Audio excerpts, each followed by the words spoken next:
Pelo sinal da Santa Cruz, livrai-nos Deus, nosso Senhor, dos nossos inimigos, em nome do Pai, do Filho e do Espírito Santo. Amém. Meu Senhor e meu Deus, creio firmemente que estás aqui, que me vês, que me ouves. Adoro-te com profunda reverência, peço-te perdão dos meus pecados e graça para fazer com fruto este tempo de oração. Minha Mãe Imaculada, São José, meu Pai e Senhor, me anjo da guarda, intercedei por mim.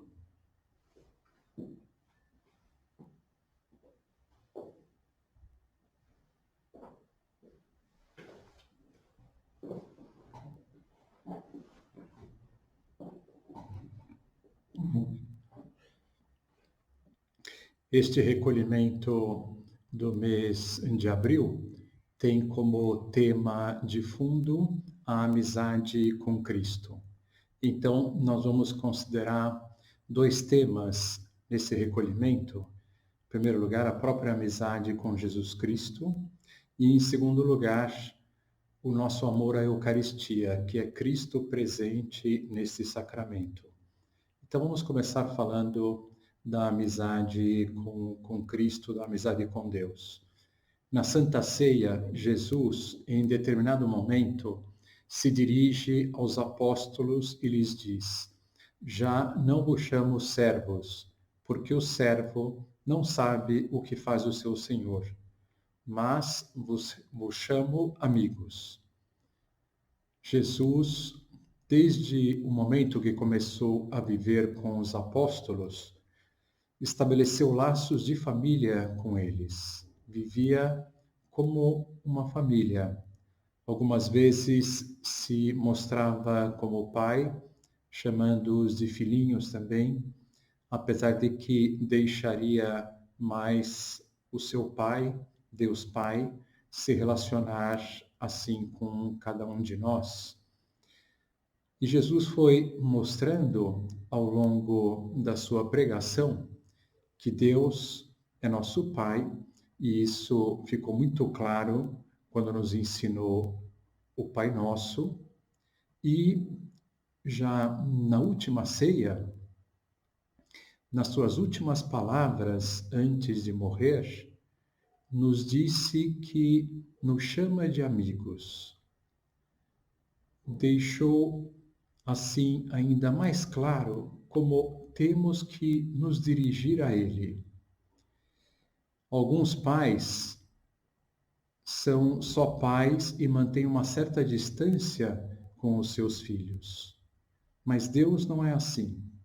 Ele quer que sejamos filhos íntimos, amigos, extremamente próximos. Em primeiro lugar, pois Ele é assim conosco, um pai amigo, ou se olhamos para Jesus, um irmão nosso, um irmão amigo. E se Ele é assim conosco, o que Ele espera de nós é que também sejamos filhos amigos, que tenhamos uma grande intimidade com Ele, uma grande amizade com Ele. Isso nos faz pensar em como é a nossa relação com Deus. Deus nos chama de amigos, como acabamos de recordar. Será que nós chamamos Deus de amigo? Se digo que sou amigo, essa amizade se manifesta nas minhas orações, por exemplo. Quando eu entro na igreja, quando eu rezo um Pai Nosso, quando assisto a Santa Missa, eu tenho uma relação de amizade com Deus, uma relação próxima, íntima. Todos nós corremos o risco de despersonalizar a nossa relação com Deus, porque não sentimos a sua presença. É muito difícil que isso aconteça com uma pessoa que está fisicamente na nossa frente e nós ouvimos a sua voz, vemos o seu sorriso, a sua simpatia. Muito fácil se conectar com uma pessoa que nós vemos fisicamente, mas Deus não o vemos dessa forma. Então, nossas orações podem se tornar meras repetições de fórmulas, orações anônimas. Todos nós corremos o risco também de nos dirigir a Deus com certa distância ou formalismo, pois afinal de contas Deus é o Criador e eu sou uma mera criatura. Essa oração anônima e esta distância ou formalismo é tudo o contrário que Deus quer, pois são caminhos que não conduzem ao amor. E é justamente o amor que Deus mais quer. Quer que nós vivamos com Ele e quer viver conosco. Jamais vamos ter amor por alguém com meras repetições de palavras, tratando essa pessoa com exagerada deferência, de um modo formal, protocolar. Vamos entender melhor como Deus vem a nós. Vamos olhar da parte de Deus. Qual que é a relação que Ele espera que nós tenhamos com Ele? Eu queria me servir de uns trechos do livro da Gabriele Bossi, que se chama Ele e Eu, pois este é um livro onde Jesus quis, através dele, ensinar-nos a ter intimidade com Ele. É um livro cujo desejo de Deus é justamente esse, a nossa intimidade. Então vejam, por exemplo, o que Jesus disse a Gabriele Bossi em algumas ocasiões. Então ela conta que ela estava um dia no campo e enquanto plantavam gerânios na varanda e punha guirlandas entre os arcos, Jesus se dirigiu a ela e disse: "Quantas coisas belas faremos juntos?" Então aqui Jesus mostra que quer estar junto de nós. Deus poderia ser um Deus distante das criaturas, pois afinal de contas somos infinitamente menos do que Ele. Mas não, Deus nos criou justamente para viver uma vida de amor conosco. Quer estar junto, juntinho de nós. E não só estar junto, mas fazer muitas coisas belas conosco, como disse a Gabriele Bossi. Em outra ocasião, Jesus se dirigiu a Gabriele e lhe disse assim: "Agradece-me, consola-me, adora-me, conta-me as tuas coisas, como eu te conto com tanta frequência as minhas. Sê pequena, pois quanto mais o fores, mais te habitará o amor de teu grande amigo. Queres que vivamos juntos?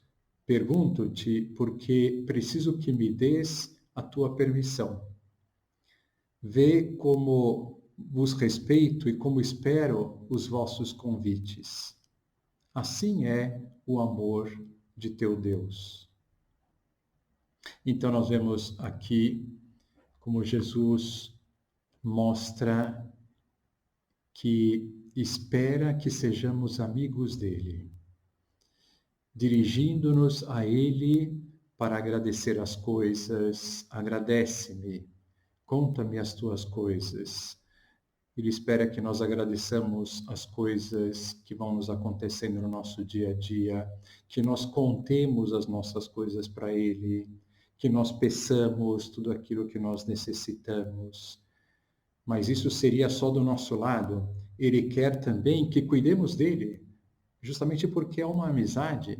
A amizade tem os dois lados, um cuida do outro. Então ele diz assim: consola-me, adora-me. Então ele espera que nós o consolemos, que nós o adoramos, né? Durante a nossa conversa com ele, durante o dia. Quer que sejamos pequeninos, continua Jesus dizendo, "Sê pequena, pois quanto mais o fores, mais te habitará o amor de teu grande amigo. E é verdade, para as crianças, conversar com Jesus é a coisa mais natural do mundo, pois elas são muito imaginativas e assim que ficam sabendo que Jesus existe, ele passa a ser um ser real para elas.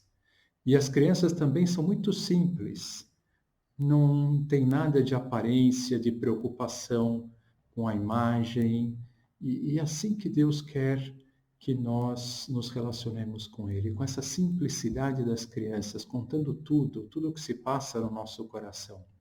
Em outra ocasião, Jesus disse a Gabriele: nós dois juntos podemos tudo. Então, mais uma vez, Jesus mostra que vale a pena estar do seu lado, fazer tudo com Ele. Nós dois juntos podemos tudo. Isso é maravilhoso, né? Poder contar com a ajuda de Deus para tudo. E vamos superar todas as dificuldades, todos os obstáculos. Né? Podemos tudo, né? Porque estamos com Ele. Em outra ocasião, Jesus disse a Gabriele: dá-me, pois, o desejo de estar sempre comigo.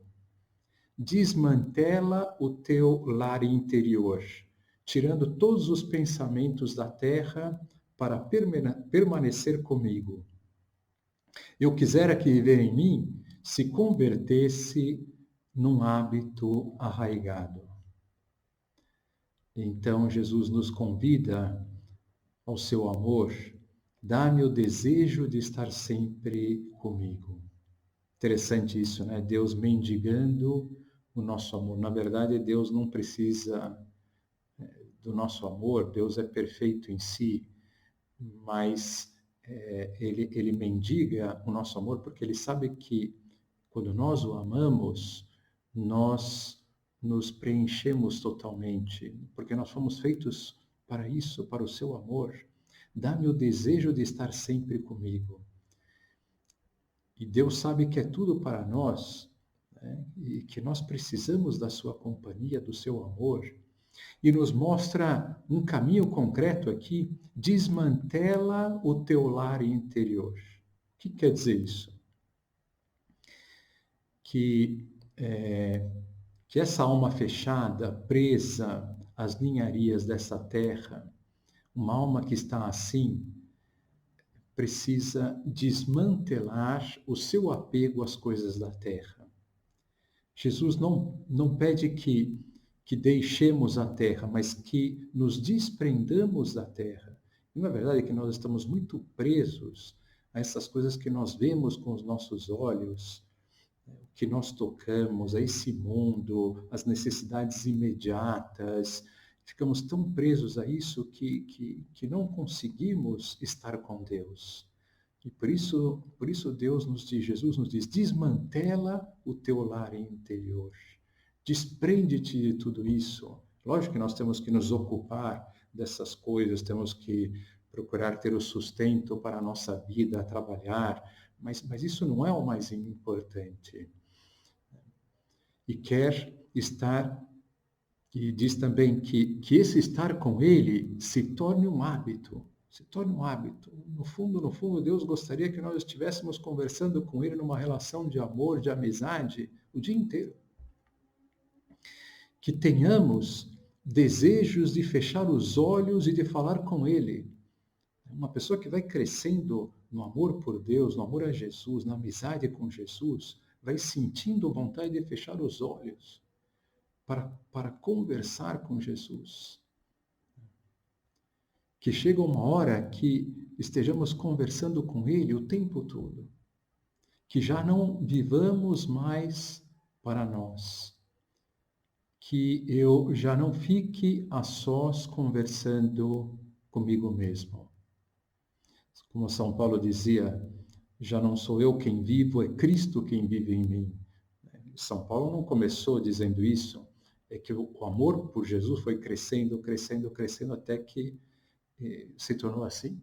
Já não sou eu quem vivo, é Cristo quem vive em mim. E depois dizia, considero tudo como escória com tal de ganhar a Cristo, com tal de estar com Cristo. Em outra ocasião, Jesus disse a Gabriele: vive em minha companhia. Sou o amigo que não abandona jamais. Abandonei-te alguma vez? Então aqui Jesus mostra que só Ele nunca nos abandonará. Que ninguém tem o amor que Ele tem por nós, que Ele é o Deus fiel, que Ele é a nossa companhia segura, né? Que nós nunca deixaremos, Ele nunca deixará de estar conosco, nunca deixaremos de ter a sua companhia, a sua presença. Isso é maravilhoso ter essa certeza. Também em outra ocasião dizia assim, na verdade agora é a Gabriele que se dirige para Jesus e diz assim: eu pensava em todas as suas graças que Deus me deu até agora, e eu lhe disse: Senhor, como me cumulas de tantos bens, tantas graças, o que eu posso fazer para agradecer-te? E Jesus lhe respondeu: faz-me companhia, com mais assiduidade. Não podes imaginar o que é para mim que me tratem como amigo íntimo. É algo tão raro. Eu desfruto do afeto como homem que sou. E assim como tu, gosto que os meus amigos descansem em minha companhia. Eu, como tu, gosto de ser desejado e que me façam depositário dos segredos. Assim, pois, busca-me e não me deixes ir. Dá-me uma companhia fiel e alegre. Que palavras tão bonitas, que palavras tão bonitas. Podemos fazer tanta oração com essas palavras. E aqui Jesus diz uma grande verdade também, que é algo raro que me tratem como amigo íntimo. Que pena que Jesus diga isso. São poucas pessoas que têm essa proximidade com o nosso Senhor. É algo raro que as pessoas tenham uma vida escondida com Deus, como dizia São Paulo. Minha vida, a vida nossa é essa vida escondida com Cristo em Deus, dizia São Paulo. Como termos esta intimidade, esta amizade profunda com Jesus? Em primeiro lugar, eu diria, aumentando a nossa fé. A fé de que Deus está sempre do nosso lado. Que Deus está do nosso lado o tempo todo. Que agora aqui, mais do que em outras ocasiões, porque aqui é muito especial, Jesus está ali no sacrário, fazendo-me companhia, enquanto eu estou fazendo essa pregação, faz companhia a todas as pessoas que entram na igreja para rezar, mas Jesus está também presente dessa forma invisível do nosso lado, onde quer que estejamos, no carro, em casa, no quarto, em qualquer lugar, mesmo que não o vejamos, mesmo que não sintamos a sua presença. E por que Jesus não se mostra? As pessoas se perguntam. Eu também me pergunto por que Jesus não se mostra, já que Ele quer tanto que nós estejamos conversando com Ele nessa relação tão bonita. E tem uma explicação, tem uma razão, para que o seu amor, o amor por Cristo, por Deus, seja uma conquista. E o amor que é uma conquista, ele é muito mais especial. Se Jesus já se mostrasse sem mais assim para nós, seria muito de graça, vamos dizer assim. Nós não cresceríamos nesse amor, não forjaríamos esse amor. Então Deus ele vai se escondendo para que eu o encontre e para que vá sendo um encontro cada vez maior. E nessa procura de Deus, nós crescemos muito. Numa ocasião também Jesus disse a Gabriele: vive na intimidade comigo. E eu disse para para Jesus. O que acontece, Senhor, é que não te vejo. Então, justamente isso que estamos dizendo, que nós não vemos nosso Senhor fisicamente falando. E como Jesus insistia tanto com a Gabriele, nos ensinando a ter essa intimidade, que nós estejamos sempre na sua companhia, algumas vezes ela falava assim, Senhor, mas eu não te vejo. Como ter essa fé? Como acreditar que o Senhor está do meu lado? E Jesus respondeu assim, no cinema, vês e ouves pessoas que não estão aí. Nós só vemos a imagem na tela, lá no cinema ou na televisão, mas eu estou sempre contigo, ainda que não me vejas. Eu estou sempre contigo. É Jesus nos dizendo essa grande verdade. Numa outra ocasião,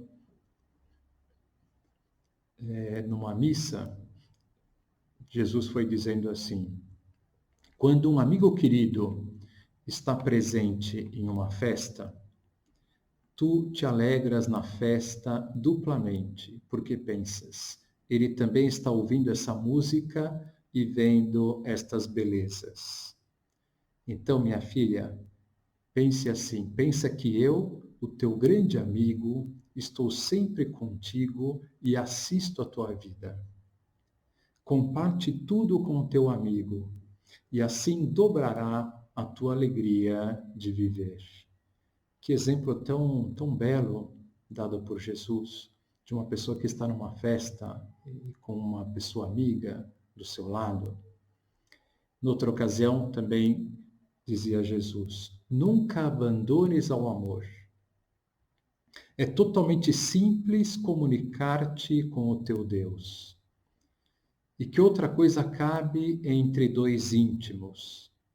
E além disso, todo o tema vem finalmente chegar ao cântico do amor. E isto sem cansaço, em uma vida cada vez mais ardente. Filha, que o cântico de tua vida suba sempre novo a cada dia. E o teu cântico não terá fim, porque tu o cantarás ainda na eternidade, com uma saciedade indizível. Ama desde agora, ama muito.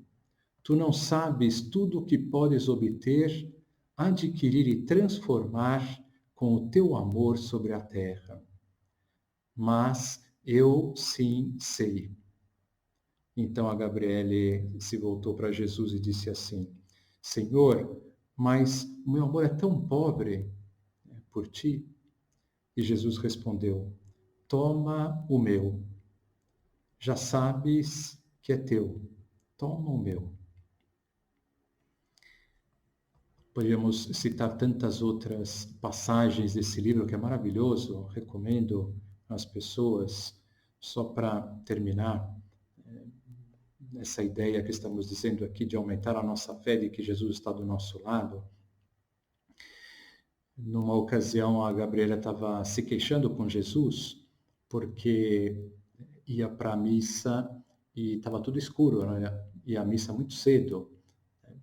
E a partir de um determinado momento, Jesus então começou a se manifestar para ela, mimá-la, vamos dizer assim, nesse sentido.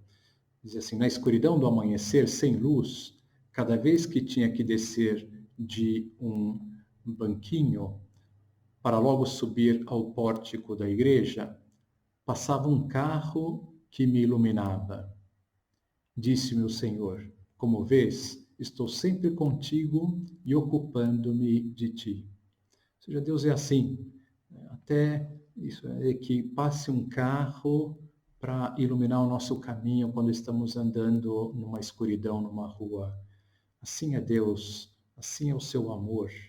Chega até esses mínimos pormenores da nossa vida. Então vamos pedir a Deus que nos aumente a fé, que fiquemos surpresos com a sua presença, que eu nunca me acostume com essa verdade, de que Deus está do meu lado, que Deus está no meu lado.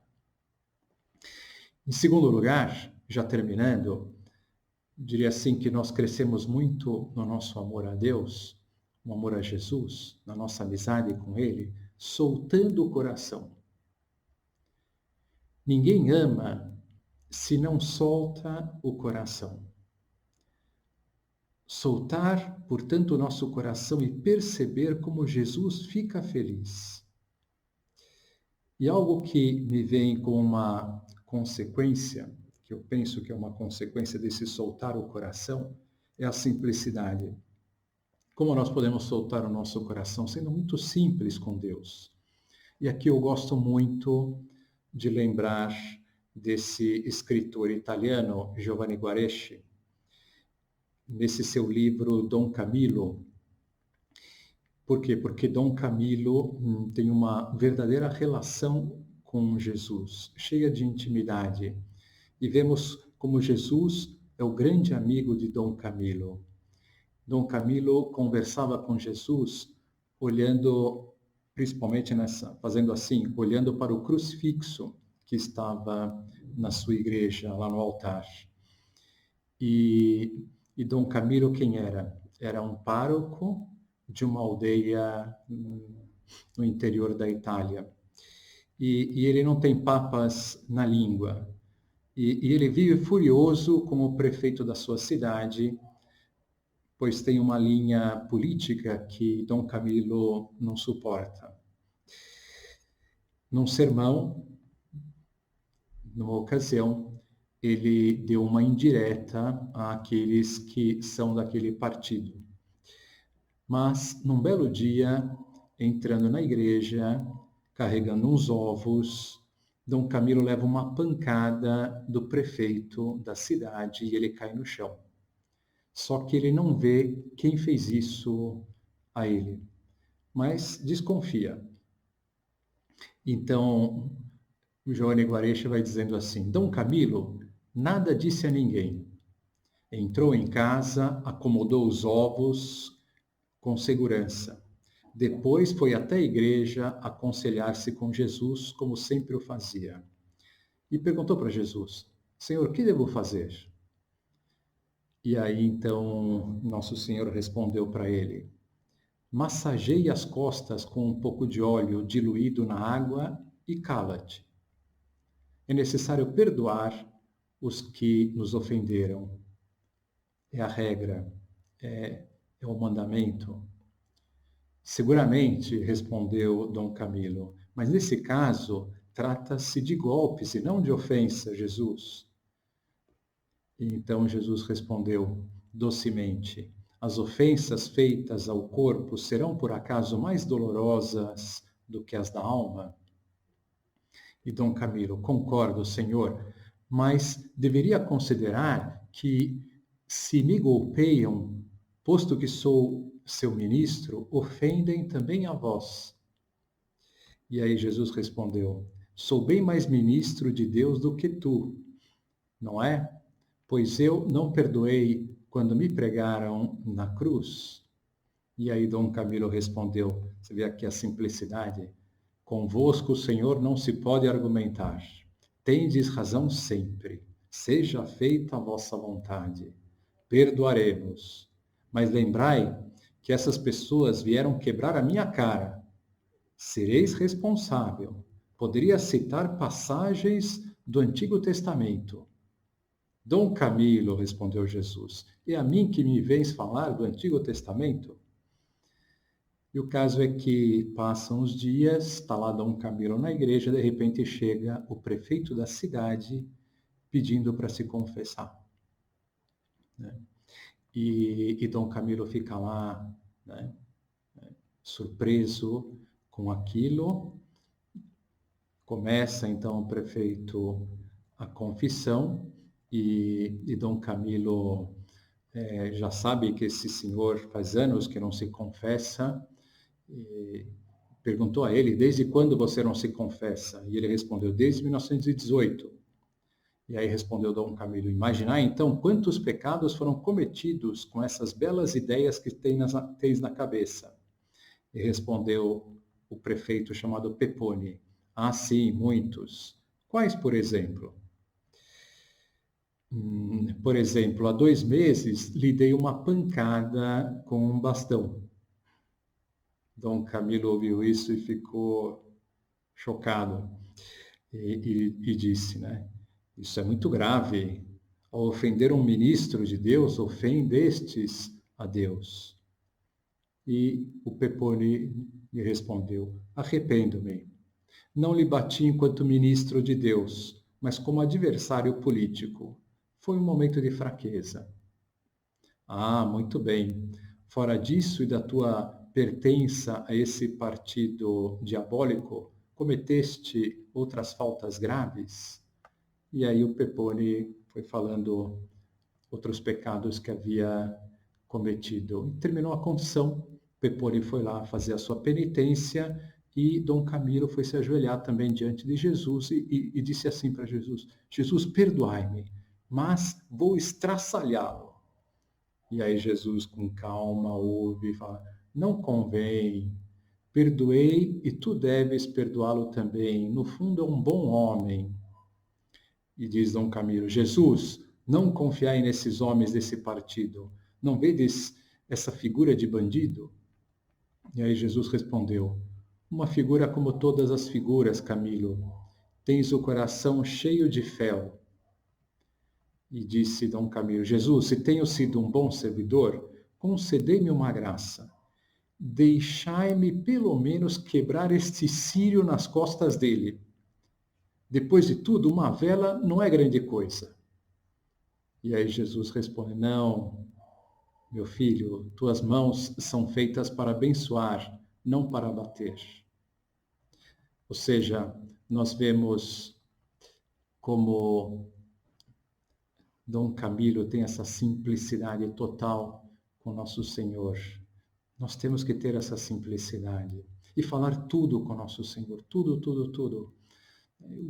O ideal seria que nós substituíssemos o monólogo pelo diálogo, porque nós passamos, quando estamos sozinhos, o tempo conversando conosco próprios, com os nossos próprios botões, como dizemos.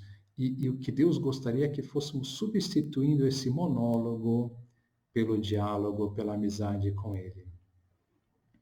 Vamos terminar esta meditação, vamos olhar para Nossa Senhora, vamos pedir a ela que ela nos ajude a estreitar a união, a intimidade com o seu Filho, como ela o fez ao longo de toda a sua vida.